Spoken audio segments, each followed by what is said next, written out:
Alright guys, who's ready for another shaky video? So we're going to go over some of the study guide together just so you guys are ready. I will try to post a test later today, but you'll have all day tomorrow to take it as well, so no rush on that. Alright, so the first section here goes with image 1.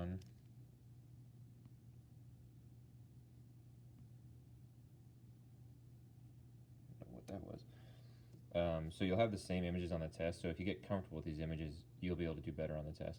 Some of these images didn't turn out that well, so I might find a better one, but they'll be the same thing. All right, so take a look at the first image. We have ADP, adenosine diphosphate. Di means 2, 1, 2 phosphates. Adenosine triphosphate, 1, 2, 3. This is what we want, because this right here is a fully charged battery. It is the energy that drives all living things. So every living cell has to have this to basically survive. All right, so fully charged battery has 3 phosphates, and then when it gets used, one of the phosphates is removed, and it goes back to this. So I know the arrow points this way, but these actually bump back and forth. So the question is, what does ATP turn into when used? It simply goes back to ADP. And ATP is the energy of all cells, so a muscle cell is fatigued when all blank are depleted. Simply ATP. All right, let's move on. Image number 2 and 3. So there are 3 ways in muscle cells that we turn ADP into ATP. We can't really store a lot of this stuff because it's highly unstable. So in an instance notice, if you need to move a muscle or something like that, you have to convert this into this very quickly. There's 3 ways muscles do it. There's 2 ways all cells in the body do it, but there's 3 ways muscle cells can do it. So here we have creatine phosphate plus ADP. I know it's hard to see. Goes to creatine plus ATP. So this is the quickest way and only occurs in muscles, called creatine phosphate shuffle. So let's read the question here. So what does creatine phosphate do to turn ADP into ATP? Well, this is actually a fairly easy process. Creatine phosphate, CP, has an extra phosphate, and it simply has to give it to ADP to turn it immediately into ATP. Very quick process. So this is going to be your fastest source of energy. Unfortunately, the downside with this is this only lasts like 6 to 10 seconds if you're doing a maximal effort thing. So that's kind of the downside. So let's re-answer the question. Creatine phosphate donates its phosphate to ADP to create ATP. That should make sense. If this thing needs a phosphate to turn into ATP, this has an extra one. It's a match made in heaven. All right, let's move on to number 3. This shows cellular respiration. There's 2 types. There's anaerobic. If you go this pathway, that's anaerobic. If you go this pathway, that's aerobic. How do you know the difference? Without oxygen, with oxygen. Okay, so if you don't have enough oxygen in your body, there's a question about that. 7, how can you tell if you're using anaerobic respiration? Very simple. If you're out of breath, you're going through this pathway. How do we know that? Because if you're out of breath, if you're trying to catch up, we know that some of your ATP is being produced anaerobically, and that means you're producing some lactic acid. Probably not enough to matter unless you're doing something strenuous, but anytime you're out of breath, you're producing lactic acid. You go in the anaerobic pathway. All right, let's answer a couple of these. Blank ATP are produced using 1 glucose molecule. Remember, you'll have this on the test. You just have to remember that this is anaerobic and this is aerobic. Aerobic with oxygen, anaerobic without. So how many ATPs are produced in glycolysis? 2, it says right there.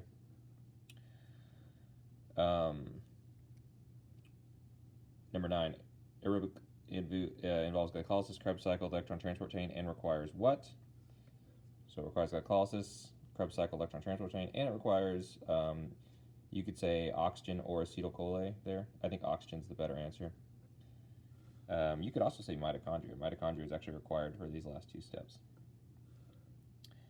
All right, how many ATP are created in aerobic respiration? It's a good question. It looks, remember, aerobics this entire way down. So 2 plus 2 plus 32, we get a net gain of 36 ATP. All right, let's move on to image number 4. Remember, you'll have these images on the test, so let's get comfortable. Image 4 is one that confuses students a lot. The basic idea is, imagine if you're like, this is the length of your whatever exercise you're doing, and this is where you're getting your energy from. So if the length of your exercise, assuming it's a maximal effort, is only a couple seconds long, you're getting the majority of energy from just creatine phosphate stores. That really quick way to get ATP. If you're doing something that's a couple minutes long, you're getting the majority of energy from anaerobic. That means you're probably producing lactic acid the entire time, but it's okay because the exercise is only a couple minutes long, so it'll be fine. If you're doing something that's on the magnitude of hours, then the majority of your energy is coming from aerobic respiration. So right now, you're watching this video, that's aerobic because we're not out of breath, we're not doing something maximum. So most of the time you're using aerobic, but in exercise, it depends on how long the exercise is and figure out which one you get your energy from. So let's look at the questions. What process during a maximum effort movement which makes ATP? So the first process, here we have some stored ATP, but that's not a process, that's just a stored. It's creatine phosphate, because creatine phosphate, you get a giant spike of ATP from that, but once again, it only lasts 6 to 10 seconds before you run out of your stores, and you have to go into anaerobic if you're doing something at a maximum rate. So that's 14. What process takes over once we depleted our creatine phosphate? It's anaerobic. We can see right here, when creatine phosphate runs out, this takes over. Anaerobic metabolism, anaerobic respiration, anaerobic glycolysis, it's all the same thing. All right, number 5, why is the muscle strongest at a medium length? So let's take a look at this chart. The basic idea is the muscle's only going to be strongest. These are myosin in the middle, actin on the outside. If you don't know that, you're behind. So when the muscle's at a medium length, which is right here, optimal resting length, that'd be equivalent to the bicep. That'd be equivalent to your elbow being at kind of like imagine if you're curling, if your elbow's at like a 70-degree angle, that's going to be where your bicep's the strongest at. Why? Because all the myosin heads, see these little dots coming off, all these things can bind to actin, and everybody's happy, and when they can all bind, you're at your absolute strongest. Now, when the muscle gets too short, imagine you curl up your bicep too tight, you lose strength, and if your arm gets extended too far out, you lose strength as well. Why is that? Because at the molecular level here, the actins start to overlap, and they block binding sites. So why do you lose strength when the muscle decreases length? So it's decreased length. The myosin overlap, or the actin overlap, and block binding sites. Also, the myosin actually runs into the Z disc down here, which can create some problems. Basically, reduces how much power you can make. Now, why does the muscle lose strength at an increased length? This is a really easy question to answer. If you notice here, the myosin have nothing to grab onto. So all these myosin right here, no strength. So the farther your muscle gets extended, the weaker and weaker it gets at a pretty rapid pace, as you can see here. And we did test this in class, and except for one group in 1 hour, all the data match this perfectly. All right, so what's the question here? Why is the muscle strongest at medium length? All the little myosin heads have something to grab onto, okay? Why does the muscle lose strength as it decreases from medium length? The actin overlap, block binding sites, and the myosin hits the end of the Z disc down here. All right, number 6. What could you conclude about an athlete that can move heavy weight but took an abnormally long time to do it? It's a great question. That's why I ask it. So we don't talk about athletic power very often because, it's a complicated formula, and getting time is really hard to do. If you can imagine trying to figure out what's the power of your bicep and you're doing a curl with 15 pounds, timing that's going to be basically impossible. And finding the displacement is going to be weird too because it's kind of an arc. It's not it's not a direct, it's not a straight line. So we really talk about power. But the question is, if someone can move a lot of force, it doesn't tell us how far, but it says it takes a long time to move it, an abnormally long time to move it. So if this number is high, you're dividing by a higher number. That means our power is low. So what we can conclude, if this person takes an abnormally long time to move this amount of weight, we know that they have low athletic power, at least at that weight. All right, let's move on. So we conclude they have basically low power. 7, in this example, the bicep has to produce 433 pounds of force to lift 50 pounds. Why is that? So this is another concept where your body works on a system of levers, and just because you can curl 50 pounds doesn't mean your bicep's only producing 50 pounds of force. If we look here, your bicep is much closer to the pivot point, which is your elbow, than the weight is. So your bicep actually has to produce a lot more force. And you don't have to do the math on this, but in this equation, or in this example, the amount of force from the bicep is 433 pounds to curl 50 pounds of weight. So if you have the same length arm as this person, if you can curl 50 pounds, your bicep actually can produce 433 pounds of force. So why does the body do this? Why do we sacrifice 90% of our strength?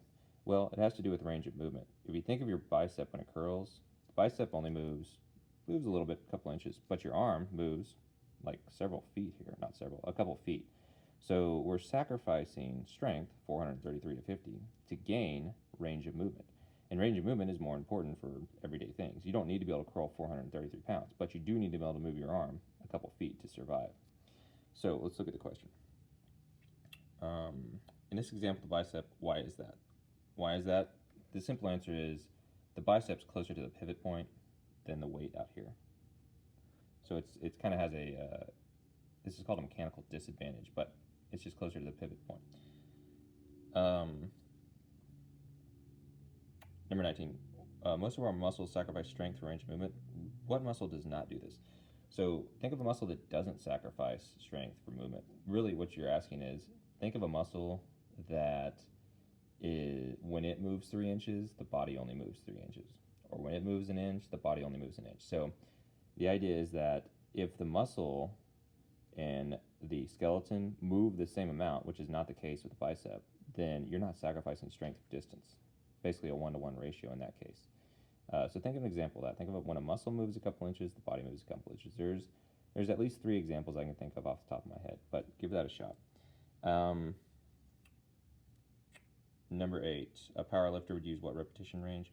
So you'll have this on the test. So a powerlifter's goal is strength, not power, oddly enough. Why is it not power? Because powerlifters don't have a time limit on how long they can lift something. So we know power requires time. It's not power. So they're going for strength, which this will be more clear on the test image, but that means they want to lift a weight 2 to 6 times. And it has to be a heavy weight, right? Because if they can lift it 7 to 8 times, then we know it's not heavy enough. They're not gaining strength. But you gain all 4 no matter how you exercise. So let's look at that question. Does a person gain any muscular endurance if they work out below 12 repetitions? The answer is yes. You just don't gain much. You gain more muscular endurance the more reps you do of lighter weight. You can see it goes to 20 and beyond. It doesn't stop at 20. All right, and then the last one, fast versus slow twitch. These are pretty easy concepts. The basic idea is slow twitch is more aerobic, meaning it uses more oxygen. So this is going to be, remember aerobic is more efficient, so this is going to be take longer to fatigue. It doesn't produce as much force, and slow twitch literally means it contracts slower. Now fast twitch, white meat over here, that doesn't have the I think it's myoglobin or something like that to grab the oxygen out of your bloodstream, so it's not good at aerobic. Plus it doesn't have very much mitochondria, so it's bad at aerobic. It gets most of its energy from anaerobic and creatine phosphate, therefore it fatigues extremely quick. Okay, it's not very efficient, and most people are born right down the middle with a 50-50 distribution on average in their body. Each muscle is a little different. Okay, but elite long distance runners, they're going to be born with up to 80% slow twitch. Elite sprinters, maybe some power lifters, stuff like that, can be born with 80% fast twitch. All right, and then on the back of the Scantron, these are just terms. You can just look those up. Get comfortable with those because there'll be some questions about these on the test or questions that simply use these words in the question. So get comfortable with that. Last thing, steps in muscle activation. Make sure you know those things. There'll be at least 5 questions about that. It says 1/4 of the test. It's actually like 1/5 of the test. Okay. All right, guys. Good luck.